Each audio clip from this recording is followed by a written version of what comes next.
What's happening? A good Friday to all of you. Thanks for joining me. As always, it is much appreciated. It's a football Friday. We will get into the Chiefs-Patriots game coming up on Sunday in just a bit.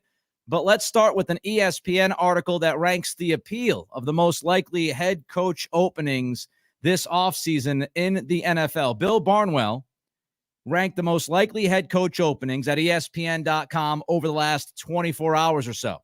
And Barnwell puts the Patriots at number 5. So Bill Barnwell of ESPN says that the Patriots have the 5th most appealing head coach opening this offseason if Bill Belichick parts ways with Robert Kraft. Who is ahead of the Patriots, you may ask? The Bears, the Chargers, the Falcons, and the Jets. Barnwell writes about the cons of the job.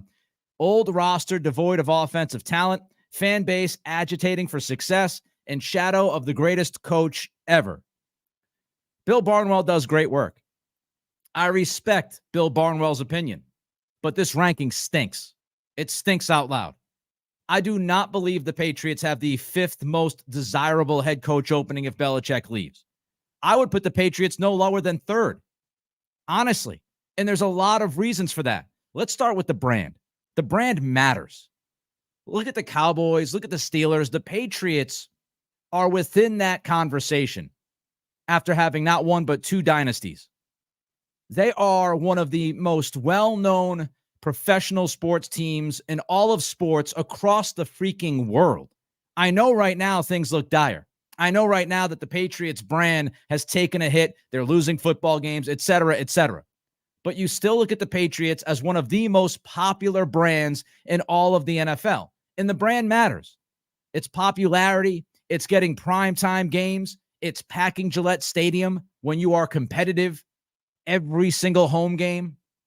When you win 6 championships, you bring a legacy, and that legacy exists. So, yes, there's no doubt it's been a down couple of years for Bill Belichick and the Patriots, and things aren't great right now, and the roster is not spectacular right now, especially on the offensive side. But I don't think that wipes away the credibility that has been built here. I don't think it wipes away the legacy that has been created here in New England. And that matters. You can't tell me that somebody who's looking for a head coaching job doesn't look at the Patriots versus the Falcons and say, yeah, but it's the Patriots. That's what they've built. Thanks in large part to Robert Kraft, which is the next reason why I think the Patriots in this head coaching position, if they do walk away from Belichick once this season ends, I do think it has some appeal, if not a lot of appeal, is because of ownership. Robert Kraft is highly respected throughout football. He's worked on the TV rights deals. He worked out the CBA and made sure there wasn't a strike. Within league circles, Robert Kraft is one of the most respected owners in the NFL. And that matters. If you're looking for a job, you want an owner that you trust. You want an owner that has shown that he is more than capable or she is more than capable of doing the freaking job. And with Robert Kraft up top, one of the most highly respected owners in the game, you have that. You have that credibility. He has zero shady business history within the league. There's no stories out there about how Kraft did somebody wrong, right? There's none of that. So Kraft has that respect factor. People believe in this ownership group. They believe that eventually this ownership group will get things right. And of course, when you have an owner like Kraft, and you have his son, Jonathan Kraft, and you have the long tenure they've had here in New England of success, that brings stability. And if you're looking to be a head coach, you want a brand that matters. You want ownership that you can trust, that has credibility. And you want organizational stability. And the Patriots have all 3 of those things. I'll continue with this in a minute. Chiefs, Patriots preview coming up in just a couple of minutes. I'm going to dig into some numbers, look at both sides of the football. What can we expect this Sunday at Gillette? I'll get into that in just a few minutes. Don't forget to give us that thumbs up. Again, I say it, the thumbs up means an awful lot. If you're watching on YouTube Live, give us that thumbs up. More thumbs means more eyeballs. Beat the YouTube algorithm. That's how we get content out there. I'm a one-man band, my own host, my own producer, my own social media marketing guy, everything right here. Give us that thumbs up. Also, don't forget to comment. Michael, I see you. Throw your comments in there if you're watching. and you have thoughts on this Chiefs-Patriots game, feel free to throw a comment in, and don't forget to subscribe. It doesn't cost you $1. If you're watching, fantastic, thank you. If you're listening on Spotify and Apple Pods, rate and review. All right, just a couple of more thoughts on this head coaching opening and the fact that Bill Barnwell at ESPN says the Patriots have the 5th most appealing job out there this offseason. I think it's too low. I just think it's way too low. I think the Patriots at least should be in the top 3. Just a couple of more thoughts on this before we move on to the Chiefs. The market. Market matters. We talk about the brand. It matters. We talk about ownership. It matters. We have to talk about the market. The market matters. Boston is the top 10 market in the country, and that is meaningful. Not only that, but you have a very passionate fan base. You could talk about the market in LA. LA, one of the top markets in the country, right? 1 or 2. But the LA fans, they're not into the Rams. They're not into the Chargers. So it's different here. When you talk about the Northeast, you talk about New York, you talk about Philly, you talk about Boston, you're talking about passionate fan bases. People that care, people that will show up, people that will pay money. That matters. Let's look at the on-field stuff. Patriots are going to most likely have a top 5 pick. And if you look at the percentages, they have like a 75% shot at getting a top 2 pick in this draft come April. So if you're a head coach in waiting and you're looking at the opportunities that are out there, if you go to Carolina, you got a deal with Bryce Young. You might not love Bryce Young. If you are going to go to the Chargers, you got Justin Herbert, right? Not too bad, obviously, right? If you go to the Bears, what are you going to do at quarterback? Big time decision there with Justin Fields. You're going to draft somebody. And you're looking at all of these domino effects. If you go to the Patriots, you're going to have a top 5 pick, and you are set to land that next franchise quarterback. And if that's what you want to do and you love one of those guys in the top 5, then this job is very desirable. Having a top 5 pick is huge when you talk about trying to rebuild the infrastructure of this offense, not only in the first round, but also in the second round and the third round. So the draft capital means something. Patriots also have the 3rd most cap space in the league this offseason, about $75 million to spend. So we talk about how far off this team is.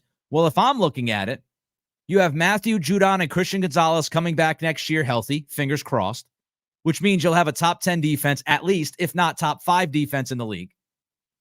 Then you have a top 5 pick in the draft to address some other needs, especially offensively. You have $75 million to address offensive needs as well. People are talking about this being a 3 or 4 year rebuild. If you do this right, it's not going to be a 3 or 4 year rebuild. Look at the Cincinnati Bengals. 2-14, Zach Taylor's first year. What happened? Walks in, gets Joe Burrow and T. Higgins in that next draft. First round pick Burrow, second round pick Higgins.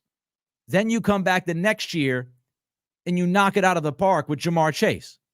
You get a franchise quarterback, you get a legitimate number 1 receiver, and you supplement those guys with this defense. I don't think you're 3-4 years away. I honestly don't. And you have the resources to flip this offense. And as far as replacing Bill Belichick, if this ends up being a 3 or 4 win team, that's not the biggest thing in the world anymore. If you were replacing a Belichick that was getting to the playoffs, then that's a different story. If you're replacing Belichick after a title, that's a different story.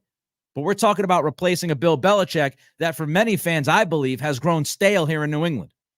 People want new life. People want new life so much in this organization that they don't want Gerard Mayo to be promoted, even though he's a completely different guy, just because he has the smell of Belichick on him. So you're replacing somebody who has grown stale for much of this fan base. I think this opening is one of the most appealing head coach openings in the NFL if Belichick and Kraft part ways. All right, let's get on to the Chiefs coming up on Sunday. 1 o'clock kick. Of course, this was supposed to be Monday Night Football. We'll dive into this matchup. Chiefs, Patriots. Patriots, we should obviously at the top say that they had extra prep time to get ready for this game, which, in past years usually meant something. So you have extra prep time to prepare for Patrick Mahomes and company. I think that matters. Every extra day you get to prepare means an awful lot. Now, the injury report, what we know right now, Pop Douglas was limited yesterday. Not sure if he's going to play. Ramondre Stevenson, Trent Brown, they did not practice. Christian Barmore was limited. The guys hit the field in about 20 minutes. The Patriots will have practice in about 20 minutes. We'll see if Pop is out there and whether or not he's limited. We'll see if Trent Brown is out there. Of course, Ramondre is going to be out for at least a couple of more weeks. I said this, last week, just sit him the rest of the year. I do not anticipate seeing Stevenson at least the next 2 games. Trent Brown is obviously a big name that we need to keep an eye on. And Barmore, who has been an absolute stud on the defensive line, we need to keep an eye on him as well. He's got a shoulder issue, which made him limited. All right, let's start with this. Patriots offense versus the Chiefs defense. How does this line up? First question I have, how aggressive will Bailey Zappi and Bill O'Brien be against this Kansas City Chiefs defense? What will they do? How aggressive? When you looked at that Steelers game, the first 20 to 25 minutes of that game, the Patriots offense was much more aggressive. They allowed Zappi to throw the football down the field. They threw the football, I think, almost 70% of the time. They were incredibly aggressive right out the jump against the Steelers last Thursday night. Will it be the same thing on Sunday against this Chiefs defense? Will they come out as aggressive as they did against the Steelers? When you look at Kansas City is going to blitz a lot. They have the 4th highest blitz rate in football. Steve Spagnuolo, Spags, we know all about him, his history with the Giants, not to bring up bad memories or anything, but Spagnuolo is a very aggressive defensive coordinator. And I have to put money on the idea that Spags is going to go after Zappi. If the Chiefs have the 4th highest blitz rate in the league, which they do, I think they'll blitz even more on Sunday to make Zappi uncomfortable. We saw Zappi against the Steelers in the second half. He got hit a couple times early. Offensive line breakdowns a little bit in the beginning of that half. And even Zappi said, I said this last Friday. If you're watching the show, thank you. I appreciate you. Give us that thumbs up. I said this last Friday that I saw Zappi get antsy against the Steelers in the second half. And it's interesting that Zappi said at the podium on Wednesday that he felt that he was antsy against the Steelers in the second half. So Zappi felt the way I thought he looked. And if you're the Chiefs, if you're Spagnuolo, and you're watching that Steelers film, and you see Zappi get a little bit rattled, a little bit antsy with the pass rush, then I think you go into Sunday saying we've got to attack this young man. We've got to go after him. We've got to make him feel uncomfortable. We've got to make him feel that pressure. So how aggressive will the Patriots be early with the passing attack? How aggressive will the Chiefs be going after Bailey Zappi? The other thing that Kansas City does very well is that they disguise coverages. So I would not be surprised if Zappi gets confused at least a couple of times in this game on Sunday. They will disguise coverages post-snap. What does Zappi see? How does he react? Will he turn the football over? Now, the Chiefs, they are 5th in DVOA against the pass this year. But that could be a little misleading. Michael Hurley, CBS Boston, wrote about this Kansas City pass defense at home against on the road. Here's what Hurley wrote. The Chiefs rank 6th in the NFL with 185 pass yards allowed per game and 4th in pass yards allowed per attempt. They're tied for having the 3rd most sacks. Opposing quarterbacks have the 10th lowest passer rating in the league against this pass defense. But on the road, different story. Chiefs passing defense on the road has not nearly been as good as they have been at home. Michael Hurley, again, credit to him. He writes, the Chiefs' 4 best defensive performances in 6 of their 7 best performances took place at home. Their 4 worst defensive performances took place on the road. Get this, all 7 of the Chiefs' interceptions this year have come in home games. Opposing quarterbacks, their passer ratings, 69, nice, 0.3 in Kansas City. But when Kansas City's defense travels, the passer rating goes from 69.3 to 97.5. And we're not talking about the best quarterbacks in the league beating up on this Kansas City pass defense when KC's on the road. Aiden O'Connell, until last night, I think he had his best performance against this Chiefs defense. Russell Wilson, Zach Wilson, Jordan Love, all of those quarterbacks were good to very good against Kansas City in their road defense. So what you see, Michael Hurley, great work, CBS Boston, what you see is analytically, this Kansas City pass defense is fantastic. But when they've been away from home, they've struggled. They've given up plays. Quarterbacks have played well against them. So we should keep that in mind when we watch this game on Sunday. We'll keep rolling with a Sunday preview. Don't forget, like, comment, and subscribe.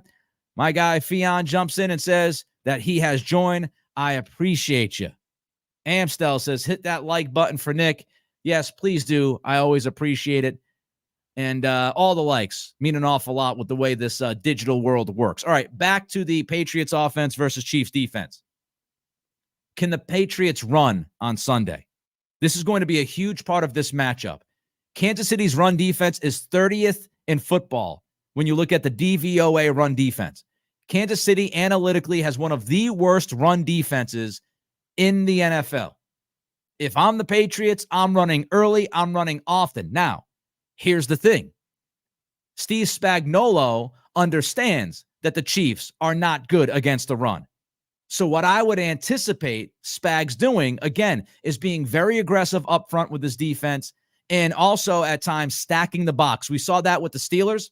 Patriots took advantage early in that Steelers game. Steelers had 10 guys within 8 yards of the line of scrimmage.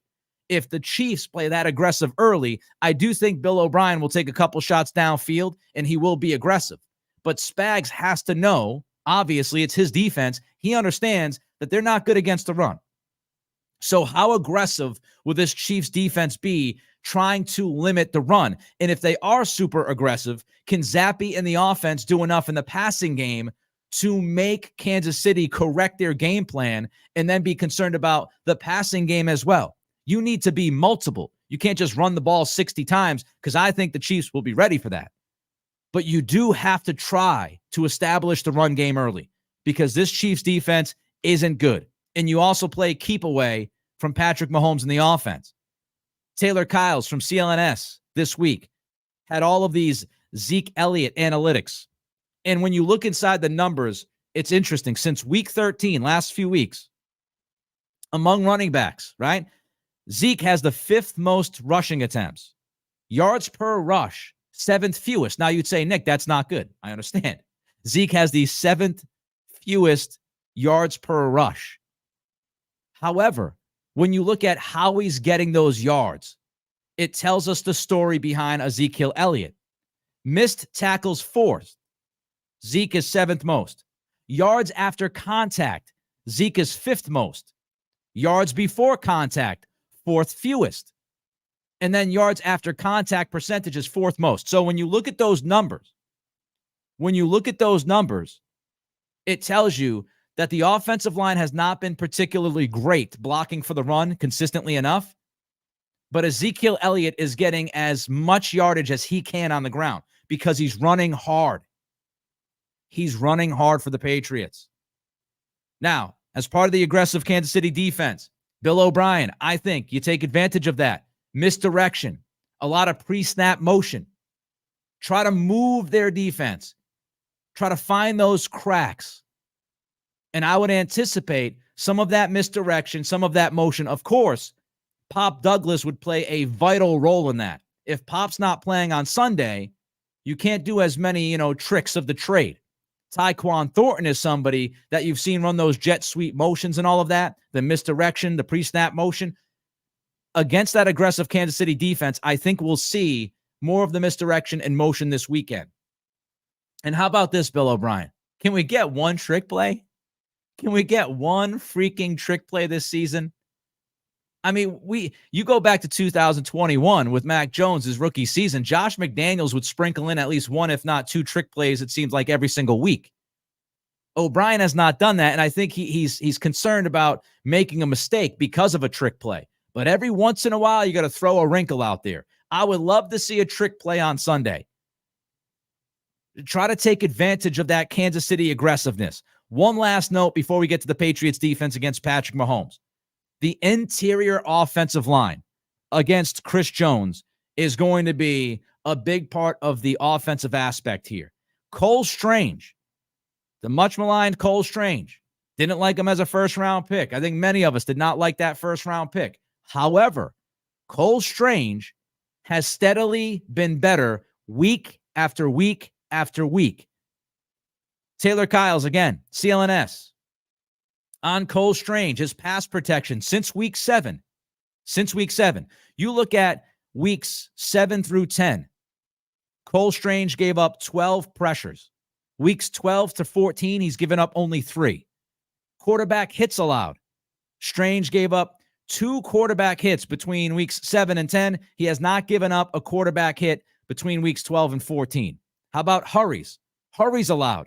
Cole Strange allowed 9 hurries from week 7 to week 10. You know what he's done? Week 12 to 14, he's only allowed 2 hurries. Pressure percentage allowed, he's cut it down more than half, and his pass block efficiency has jumped up to a 98. So Cole Strange's pass protection over the past 3 or 4 weeks has been much, much improved versus what we saw weeks 7 through 10 when he was coming back from injury. And that's going to matter because Chris Jones is a pass rushing specialist from the interior defensive line. Per Pro Football Focus this year, Chris Jones is tied for the 3rd most pressures. He has the 2nd most sacks. He's tied for the 2nd most hits, the 5th most pressure, and the 5th pass rush win percentage as well. So when you look at Chris Jones, interior defensive lineman, he is one of the best when it comes to rushing the quarterback. Cole Strange, David Andrews, Sidney So, they have to make sure that they play well against Chris Jones because Chris Jones can single-handedly destroy this game on Sunday. He could single-handedly destroy Bailey Zappi. All right, let's jump to the Patriots defense. Kansas City, back-to-back losses. They've lost 3 of their last 4 games. Patrick Mahomes has never lost 3 straight games in his NFL career. It's never happened to him. Will it happen on Sunday? What's the plan? The plan? Man coverage. Andrew Callahan, Boston Herald, posted this. Breakdown of Belichick's last game plan against Mahomes. The Patriots, last time they faced Mahomes, they played 72% of the time in man coverage. They will play a lot of man coverage on Sunday. They rushed only 3 guys the last time they played Mahomes, 44% of the time. So you're not going to see, I don't think, a lot of 4-man rushes. They're going to play man coverage. Lots and lots and lots of disguising last game plan against Mahomes. So if we expect a lot of man coverage against Mahomes and the Chiefs on Sunday from this defense, how good are the Patriots in man coverage? We have that information. Thanks to Taylor Kyles again from CLNS, does great work. New England is tied with Dallas for first in the league in man coverage snaps. They've played the most man in the NFL this year. They have missed 1 single solitary tackle in coverage since the bye week. They've been fantastic tackling since the bye. Before the bye, they weren't very good. Now, when you look at the Patriots defense playing man coverage this season, from weeks 12 to 14, completion percentage, 51%. Forced incompletion percentage, 23%. Missed tackles, again, only 1. The passer rating is 84.8. Conversion percentage is 17.1. So when you look at the Patriots in man coverage since week 12, week 13, week 14, their man coverage has been top 10 in the NFL in completion percentage allowed, forced incompletion percentage, missed tackles as far as the fewest, in conversion percentage. This Patriots man coverage defense right now is rolling, and they love playing man against Patrick Mahomes. What's the next question? We know the next question. The next question would be, how does Patrick Mahomes play against man coverage? We have those answers, thanks to Taylor Kyles. Mahomes against man coverage since week 11. He's completing 51% of his passes. His yards per attempt are only 5.6. Against zone, his yards per attempt are 7 yards. He has 2 touchdowns and 2 picks against man coverage.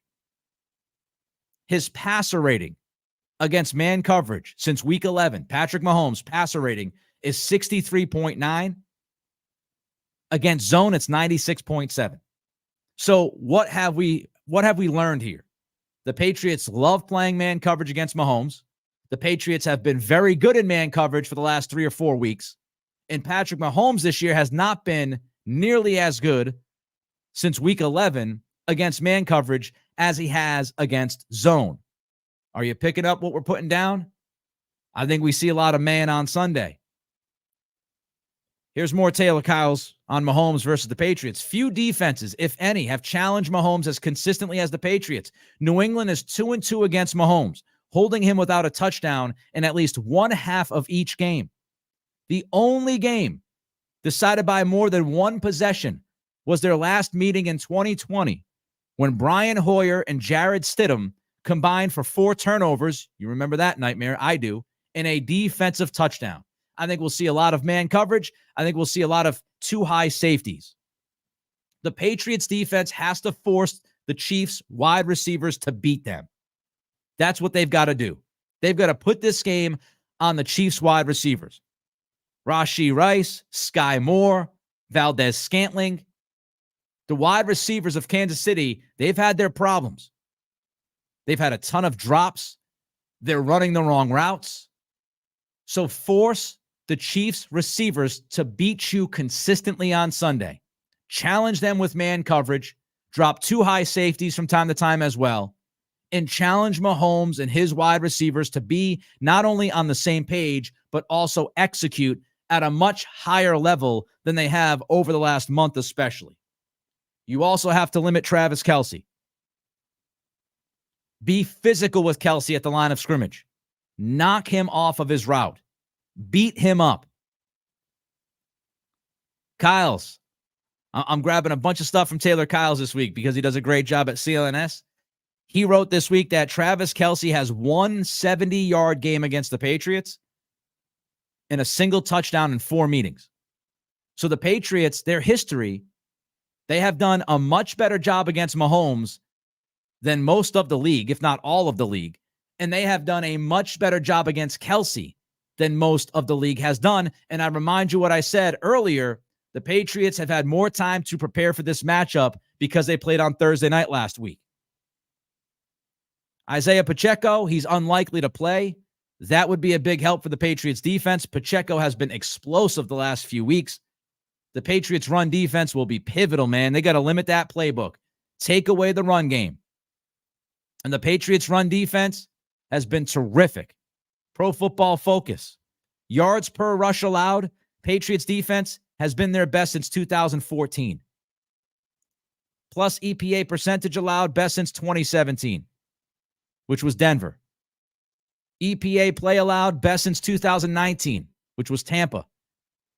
Average depth of tackle, best this season. I mean, when you look at all of this, 2 of 3 teams the Patriots are with single-digit missed tackles allowed since 2022.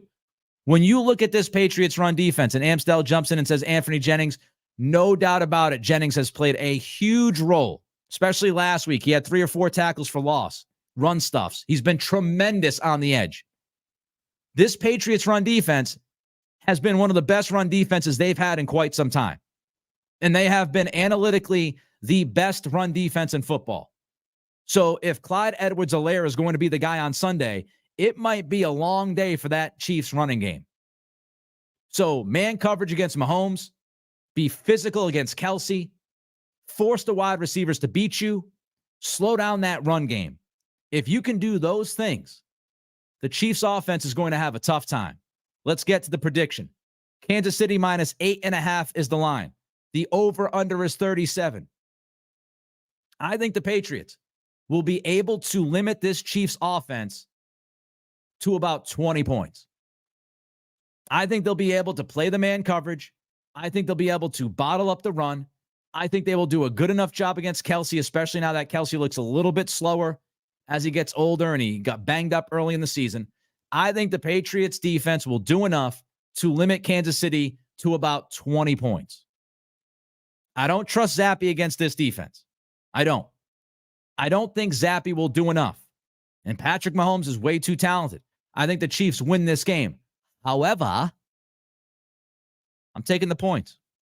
Kansas City minus 8.5. I'm taking the 8.5 points at Gillette Stadium with this defense against this offense that's struggling. My call is 20-13. I would take the Patriots with the points, and I would take the under on that 37 number. Hopefully all of you enjoyed the breakdown.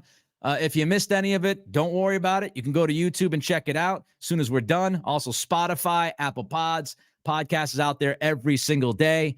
Enjoy the football on Sunday. Have a fantastic weekend. Be safe, be healthy. But again, have some fun. I'm going to have some fun. You better have some fun. And we'll catch up on Monday. Again, this has been my pleasure to do. Love all of your support. Give us that like. Don't forget to comment. And don't forget to subscribe. None of that costs you any money. Until Monday.